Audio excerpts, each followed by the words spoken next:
Hello students. तो आज के इस वीडियो में हम लोग क्लास 10 मैथ्स का चैप्टर 3 जो कि है pair of linear equations in two variables करेंगे। ठीक है, तो हम लोग पहले इसका जो बेसिक कॉन्सेप्ट है वो समझ लेंगे, बाद में हम लोग जो चैप्टर है उसमें प्रोसीड करेंगे। ठीक है, तो देखिए हमारा जो चैप्टर का नाम है वो पहले देख लेते हैं, pair of linear equations in two variables. यहाँ पर देखिए लीनियर इक्वेशंस है जो कि दो वेरिएबल के ऊपर हो।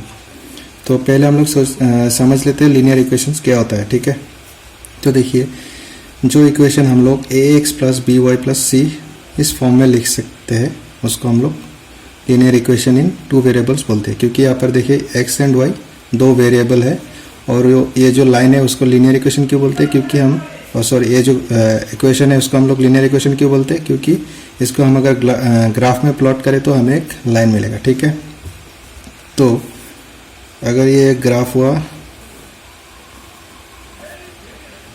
x एंड y का, तो ax प्लस बी वाई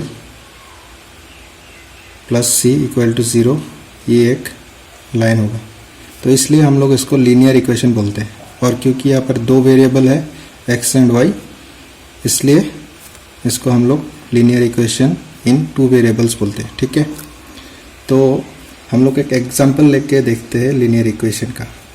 ठीक है, एक एग्जांपल लेते हैं x plus 3y minus 6 equal to 0।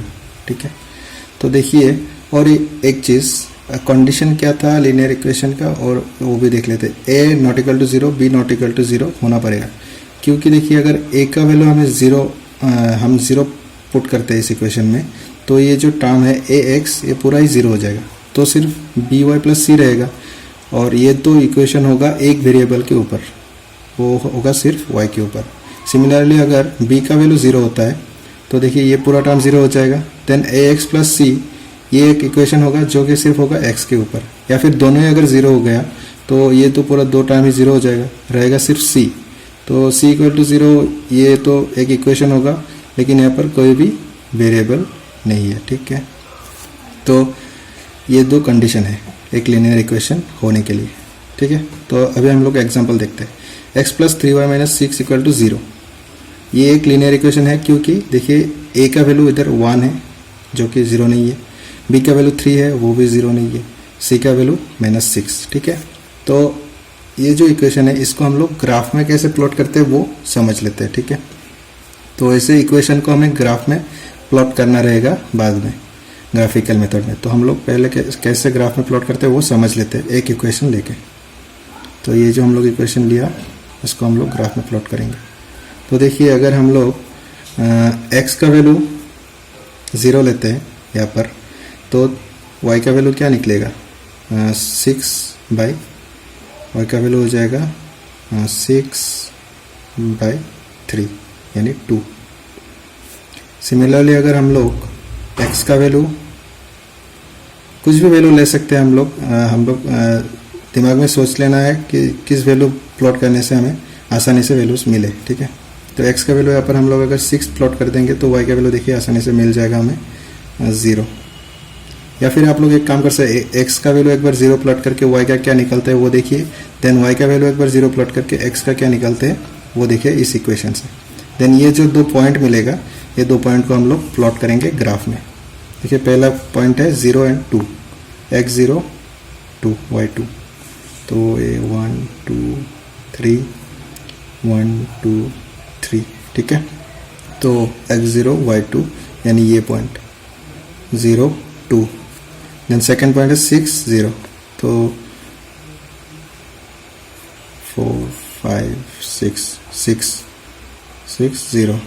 ठीक है, ये जो दो पॉइंट है इसको हम लोग अगर ज्वाइन कर देंगे तो जो लाइन मिलेगा वही लाइन होगा आप लोगों का इस इक्वेशन का लाइन। ठीक है, और यहाँ पर एक चीज़ देखिए 0 2 एक पॉइंट है इस लाइन पे, 6 0 एक पॉइंट है इस लाइन पे, और ये दोनों ही ये इक्वेशन को सेटिस्फाई करता है। सिमिलरली और भी कोई भी जो भी पॉइंट इस लाइन पे लाई करेगा, ठीक है, वो पॉइंट आप लोग इस इक्वेशन में पुट करेंगे तो ये इक्वेशन सेटिस्फाई करेगा। सेटिस्फाई करने का मतलब क्या है, देखिए x इक्वल टू 0 और y इक्वल टू 2 पुट करने से क्या होगा 0 plus 3 into 2 minus 6 minus 6 equal to 0 हो जाएगा। इसका मतलब ये सेटिस्फाई करेगा। सिमिलरली जो भी मतलब इस लाइन में पॉइंट्स होगा उस पॉइंट्स को हम लोग यहाँ पर पुट करेंगे तो ये इक्वेशन सेटिस्फाई करेगा। और इस लाइन के ऊपर जितना भी पॉइंट्स है वो सब इस लाइन का सोल्यूशन है, ठीक है।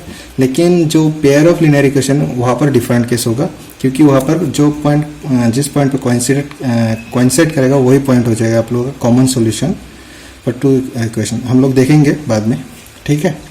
तो यहाँ पर जो लीनियर इक्वेशन है इसका कॉन्सेप्ट पूरा होता है, देखिए समझ लीजिए अच्छे से आप लोग, ठीक है।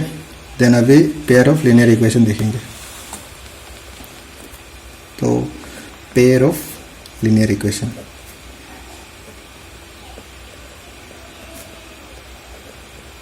इन टू वेरिएबल्स तो है ही, ठीक है। यहाँ पर हम लोगों का दो लीनियर इक्वेशन होगा, ठीक है। a1x plus b1y plus c1 equal to 0। Similarly a2x plus b2y plus c2 equal to 0। ये जनरल फॉर्म है, इस फॉर्म में हम लोग समझ लेंगे, बाद में हम लोग एक एक एग्जांपल करके देखेंगे, ठीक है।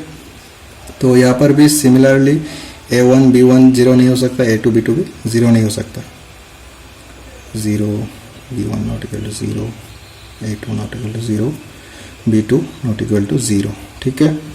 तो देखिए ये जो दो लीनियर इक्वेशन है इसको हम लोग अगर ग्राफ में प्लॉट करें,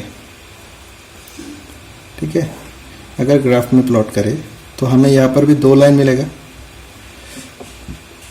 अब ये जो दो लाइन है, ठीक है, पहला ये हम लोग सपोज लेते हैं a1x plus b1y plus c1 का इक्वेशन लाइन है, ठीक है, इस इक्वेशन का। देन ये a2x plus b2y plus c2 equal to 0 का लाइन है।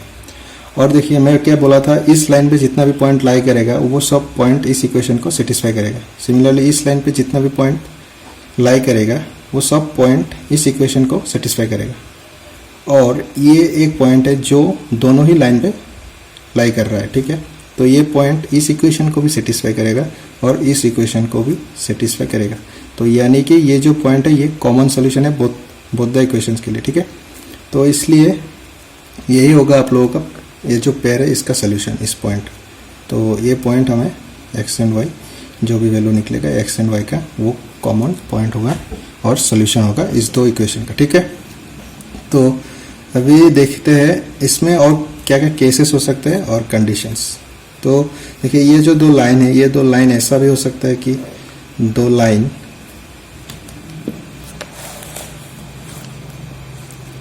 ये जो दो लाइन है ऐसा हो सकता है कि दोनों लाइन पैरेलल हो या फिर एक के ऊपर एक लाई करे, मतलब यहाँ पर ही दोनों लाइन है।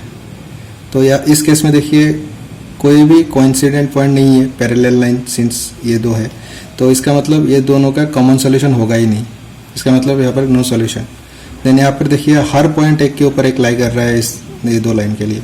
तो इस केस में अगर ऐसा केस हुआ तो हर पॉइंट सोल्यूशन होगा linear equations, pair of linear equations के, ठीक है। तो इसको हम लोग हर बार हमें ग्राफ में ऐसे करके देखना नहीं है कि कट करेगा या फिर कोइंसिडेंट होगा या फिर पैरेलल होगा। इसके लिए हम कुछ कंडीशंस है उसको हम याद रखेंगे, ठीक है। तो कंडीशंस देख लेते हैं। जो a1 by a2 not equal to b1 by b2 होने से इंटरसेक्टिंग होता है, यानी ये केस होगा। इसको हम लोग कंसिस्टेंट, इस केस में दो इक्वेशन को हम लोग consistent pair of linear equation बोलेंगे, ठीक है। देन सेकंड केस है आप लोगों का a1 by a2 equal to b1 by b2 equal to c1 by c2। इस केस में कोइंसिडेंट होगा, कोइंसिडेंट मतलब एक के ऊपर एक लाई करेगा। इस केस में हमें बहुत सारा सोल्यूशन मिलेगा, ठीक है, इन्फिनिटली मैनी सोल्यूशन मिलेगा। और इसको हम लोग बोलेंगे डिपेंडेंट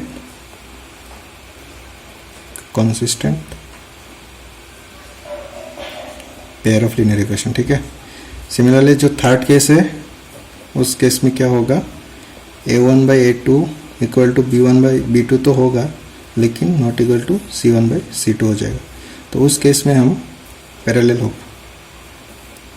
ठीक है, और नो सॉल्यूशन मिलेगा और इसको हम लोग inconsistent pair of solution equation बोलते हैं, इनकंसिस्टेंट पेयर।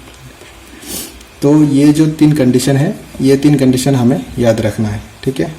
इससे हम लोग पहले इक्वेशन देख के डिसाइड करेंगे, डिसाइड नहीं, हम लोग को पता चलेगा कि इक्वेशन इंटरसेक्ट करेगा या फिर पैरेलल होगा या फिर कोइंसिडेंट होगा, ठीक है। तो हम लोग एक एग्जांपल लेके समझते हैं। तो अब हम लोग देखेंगे एक एग्जांपल। तो देखिए ये एग्जांपल पे हम लोग x + 3y - 6 = 0 एक equation and then 2x - 3y - 12 = एक इक्वेशन, ठीक है। अभी ये दो इक्वेशन को हम लोग ग्राफ में प्लॉट करेंगे और देखेंगे कि इंटरसेक्ट करता है या फिर पैरेलल है या फिर कोइंसिडेंट है एक के ऊपर एक, ठीक है। तो इसको पहले हम लोग कंडीशन से पता कर सकते हैं इंटरसेक्ट करेगा कि पैरेलल होगा, वो देख लेते हैं कंडीशन। यहाँ पर a1 = 1 है, a2 = 2 है, 1 2, देन b1 = है 3, b2 = है -3, c1 = -6, c2 = -12। अभी a1/a2 = हो जाएगा हाफ, b1/b2 -1। तो इसका मतलब a1/a2 not equal to b1/b2 हो रहा है, इसका मतलब इंटरसेक्ट करेगा। तो हम लोग अभी ग्राफ में प्लॉट करके देखेंगे। तो पहला इक्वेशन के लिए फॉर 1 x = 0 प्लॉट करने से हमें पुट करने से यहाँ पर 1 इक्वेशन में हमें x = 0 पुट करने से y = वैल्यू मिलेगा 2, ठीक है। x 0 3 y = 6/3 यानी 2, देन y = 0 पुट करने से हमें x का वैल्यू मिलेगा 6, ठीक है। अब हम फॉर इक्वेशन इधर लिखते हैं फॉर 2, उसके लिए हम 2 पॉइंट निकालेंगे। तो x का वैल्यू 0 पुट करने से हमें y का वैल्यू मिलेगा -4। देखिए यहाँ पर x का वैल्यू 0 पुट करने से y = हो जाएगा -12/3 यानी -4। देन x का वैल्यू 3 पुट करने से y का वैल्यू मिलेगा -2। ये हम लोग कुछ भी रैंडम वैल्यू यहाँ पर पुट करके वैल्यूज़ निकाल रहे हैं हमारे हिसाब से, ताकि यहाँ पर प्लॉट करना आसानी हो, ठीक है। तो देखिए अभी पहला इक्वेशन के लिए हम प्लॉट करेंगे 0 2 यानी ये पॉइंट 0 2, देन सेकेंड पॉइंट है 6 0 यानी ये पॉइंट। तो अगर ये दो लाइन को हम लोग ज्वाइन करेंगे तो हमें मिलेगा line for the equation 1। Similarly अगर ये दो पॉइंट प्लॉट करेंगे 0 and -4 ये पॉइंट और 3 and -2 3 and y -2, ठीक है, यहाँ पर कहीं पे।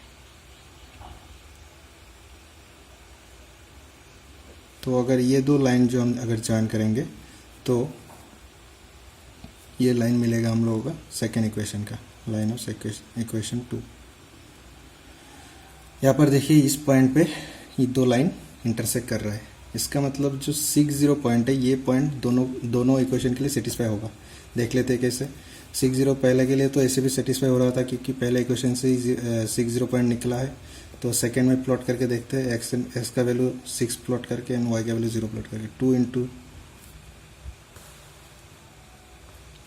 इंटू 6 -3 इंटू 0 -12 इक्वल टू क्या निकलता है 6 -12 -12 यानी 0, यानी जो इक्वेशन 2 है ये भी सेटिस्फाई कर रहा है।